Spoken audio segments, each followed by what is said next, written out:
She's such a lousy wife.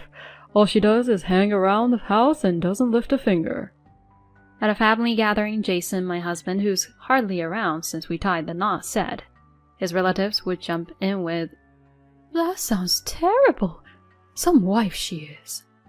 Feeling backed up, he even added, "She can't cook to save her life, and the house is always a mess. Makes me not want to come home." That really got me. "After the way you treat me, you have the nerve to say that in public?" I shot back. "And what home are you talking about? You no longer have a house to come back to." The relatives and he were both caught off guard by my response. "I ended the lease a week ago. But don't worry, I stored all your stuff. Guess you wouldn't know since you're hardly ever home." "You did what?" he gasped. His dad jumped in. "Hold on, what's happening here?" Jason was in for a rough time. "My name's Susie, and I'm a 32-year-old married lady. My folks own a mid-sized factory. Dad's the big boss, and Mom manages some of the part-timers. Being their only kid, they doted on me a lot. After college, I snagged a job in accounting at a big car company. I'm kind of shy, so when I hit 30 and was still single, my parents got a bit anxious. They suggested a few arranged marriages, but nobody clicked. Just as I was about to call it quits, Dad introduced me to the son of a business buddy. Out of respect, I decided to meet him. That's how I met Jason, who'd be my future husband. He was involved in his dad's business, but at a different company. I was charmed by his manners and sweet smile. Turns out he felt the same and invited me out. After a few dates, he popped the question within 6 months. Elated, I said yes, and our families were in the loop. My parents were thrilled. "Susie, we're so happy. Jason, you better look after her," they beamed. Joining forces with an important business partner would be a boost for Dad's company. We then visited Jason's folks. Their place was swanky. His mom, Mary, who's on the city council, warmly said, "We were worried about Jason being single for so long. Glad he found you." She was kind-hearted, but super energetic. Jason's dad, Scott, chimed in. "In our business, family ties are crucial. Welcome aboard, Susie. Take care of our boy." He was a bit intimidating, but it was comforting that they were on board with our wedding. Soon after, Jason and I made it official and celebrated with a ceremony. One catch was that I'd become a stay-at-home wife. "Work keeps me on my toes. I'd like you to run the household," he'd said. I responded, "Sure thing. I'll make sure everything's in tip-top shape at home." With his solid paycheck and generous wedding gifts from both families, settling into the housewife role wasn't a big deal for me. My friends would often rib me, saying, "Being a housewife with all that free time sounds like the dream." After getting hitched, Jason turned down his folks' offer to get us a condo. He wanted us to pick out a rental that feels right for us. I started thinking maybe it was best not to lean on his parents too much. I respected his call and was on board. When he started looking for a place, he said, "I'm buried in work right now and can't help hunt for an apartment. Mind handling that and getting the lease sorted?" "You're sure about this?" "Absolutely. Find something you like and I'll just move in." So I set out solo, picked an apartment, and got everything set up. Once we were married, we shifted into our new place, ready for that honeymoon phase. But that bubble burst real quick. Jason was barely around. He'd burn the midnight oil on weekdays and be out the door at the crack of dawn. On weekends, he claimed work dragged him in. He often jetted off for business trips, too. My days became a loop of chores and waiting. I'd whip up dinners only for him to say, "Grabbed something out," and hit the hay without eating. It felt like he was just crashing at our place between shifts. I was starting to question our whole setup. Was this married life? I wanted to be there for him, but this was a bit much. 3 months post-wedding, I finally brought it up. "You can't be this slammed all the time. We never hang out." He shot back, looking wiped out. "I'm swamped. Can't you see I'm beat? I get it, but... If you get it, then cut me some slack. Grinding to keep us comfortable. He snapped. I was at a loss for words. Sure, he gave me plenty for our bills. Given that he was providing for me, I had to bite my tongue. Christmas was around the corner, so I asked, "Got any family stuff for Christmas? Shouldn't we swing by your folks' place?" No, I'll be working, and they're usually traveling. You positive? I told you, it's all good. Sent them their gifts and cards already. He said, a tad annoyed, and ducked into our room. I was left standing, speechless. But post-Christmas I got a ring from Scott. Hi, Susie? He began. Hi, it's been a while. You think? Why'd you skip our Christmas get-together? I was thrown for a loop. I told you family's important to us. You're family now, you should have been there helping out. My mind went blank and I didn't know what to say to his sudden remarks. I had no idea that there was a family gathering and I thought they took a holiday trip. I'm sorry, Scott, but I was told. Save it. From what my son's been saying, it seems like you're slacking at home. Excuse me? I've been on top of the housework, and considering how little Jason's around, did he seriously complain about that to his dad? Listen, you wanted to be a housewife, so you've got to pull your weight at home. Clear? Scott added, sounding stern.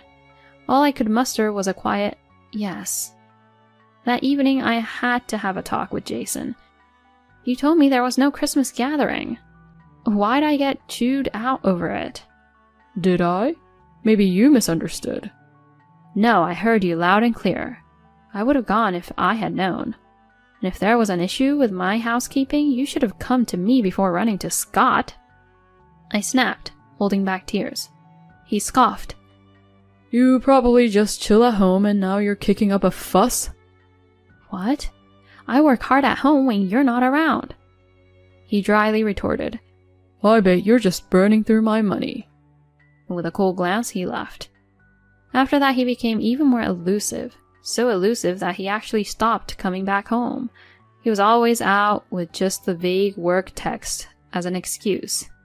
His absence was suspicious. Trusting my gut that he was keeping something from me, I hired a detective using my pre-marriage savings. Thanksgiving rolled around soon. While I was handling chores, I got a call from Scott. Susie, we've got a Thanksgiving gathering. Make sure you're there. All right, I replied, then promptly called up Jason. He answered, sounding less than thrilled. Your dad mentioned a Thanksgiving thing. Oh? Don't bother showing up. Excuse me? With how you handled the house, I can't show you off. I'll go, but you should stay put. He ended the call abruptly. A few days later, there I was, outside his parents' place, hearing the lively chatter of a family event. I rang the doorbell, and a surprised Mary met me. Didn't expect to see you. I just nodded and walked in. Immediately, the room buzzed. Ah, the bride's here. Heard you're not big on housekeeping. Been a minute since we last saw you. Scott shot me a disapproving look. Jason, mingling with the family, looked floored to see me and quickly averted his eyes. As I assisted Mary in the kitchen, I overheard Jason's conversation in the living room. How's married life, Jason? Uncle, you're looking right at it. What's that supposed to mean? She's such a lousy wife. All she does is hang around the house and doesn't lift a finger. He lamented, his voice rising. The room chimed in with their critiques, fueling Jason's complaints about my cooking and housekeeping skills. She can't cook to save her life, and the house is always a mess. Makes me not want to come home. That was it for me. Bursting into the room, I challenged. After the way you treat me, you have the nerve to say that in public? I faced Jason head on. And what home are you talking about? You no longer have a house to come back to. The relatives and he were both caught off guard by my response. Wait, what do you mean? What's this no-home talk? He asked, visibly confused. I calmly replied, I ended our lease a week ago. But don't worry, I stored all your stuff. Guess you wouldn't know since you're hardly ever home. Yep, I'd called it quits on our lease and started a life on my own. You did what? He gasped. His dad jumped in.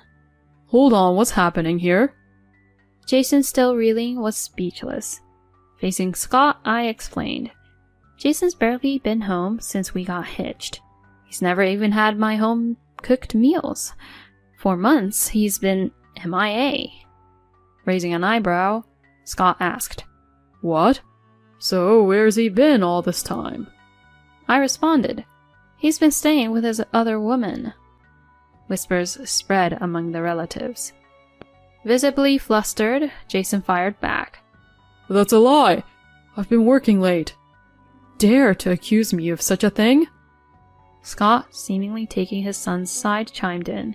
He's denying it, right? Susie, why would you end the lease without discussing it, and then throw out wild accusations?